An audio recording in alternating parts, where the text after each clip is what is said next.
So welcome back. So in this section, let's see how you can add your first customer, right?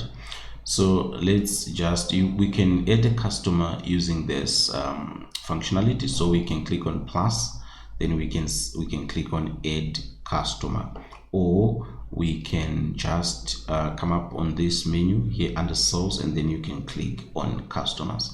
So let's just quickly add using this. So let's just add our first customer. So even if I click that one, it takes you to this section there. So here let's quickly so there are two options, right?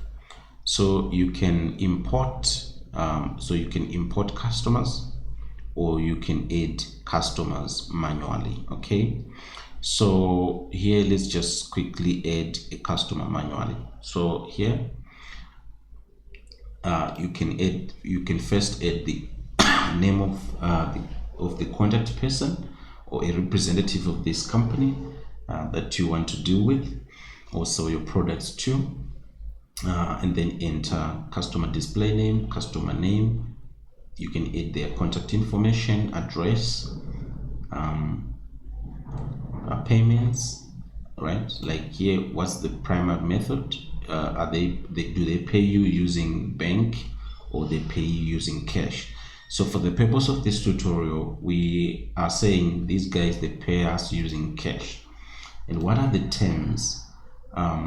So here, is the invoice due on receipt, or do your customers pay after or in 15 days? Do they pay in 30 days, or do they pay in 2 months? That's 60 days.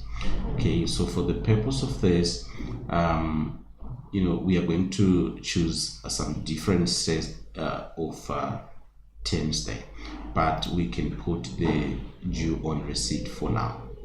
And then here you can put their sales tax registration, that this may include like the VAT.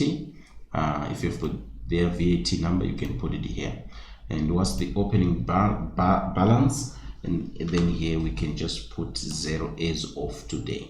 Okay, perfect. So let me quickly go to my Excel and customers.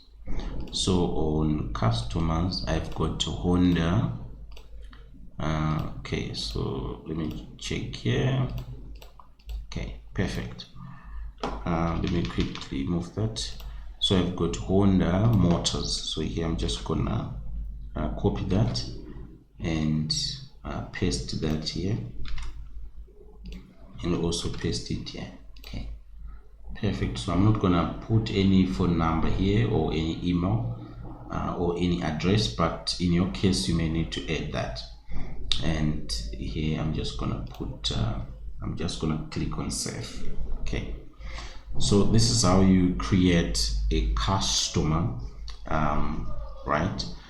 So yeah, that's it. So in the next section, we're going to add more customers. So thank you for watching.